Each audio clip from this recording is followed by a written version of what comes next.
Everything washes 1.5 away feet a above beach. normal. You can't just rebuild it overnight. Towns like That's Southampton why and experts say Quogue. prevention is always better than cure. Stronger infrastructure, early U.S. warning weather systems, experts and have community previously awareness are warned. the only real shields we have. So what does this all mean for you? It means never underestimate a storm. Hurricane Erin never made landfall, but it still left destruction.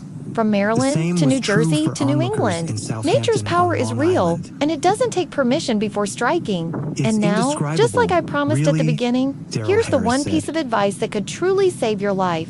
If you live anywhere near a coastal area, always keep an emergency go bag ready. Don't wait for the storm warning to come on the news.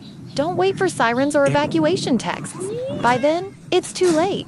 This bag should already be sitting by your door, packed and ready to go at a moment's notice.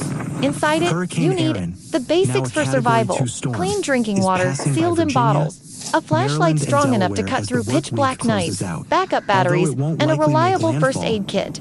And most importantly, your most valuable documents: birth certificates, passports, property papers. Seal them tight in a waterproof folder so they don't get ruined when everything else is washed away. It might sound too simple, even unnecessary, but trust me when the storm comes, and you have only 5 minutes to decide between running or staying. This one bag could be the difference between life and death. I've seen families lose everything in an instant, not because the storm was stronger than them, but because they weren't prepared.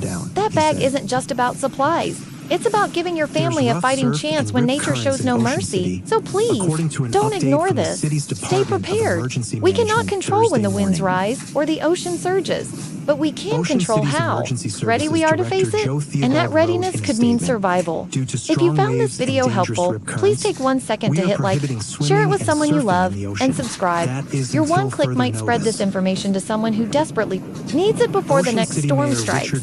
Stay safe, stay aware, and above all, stay prepared.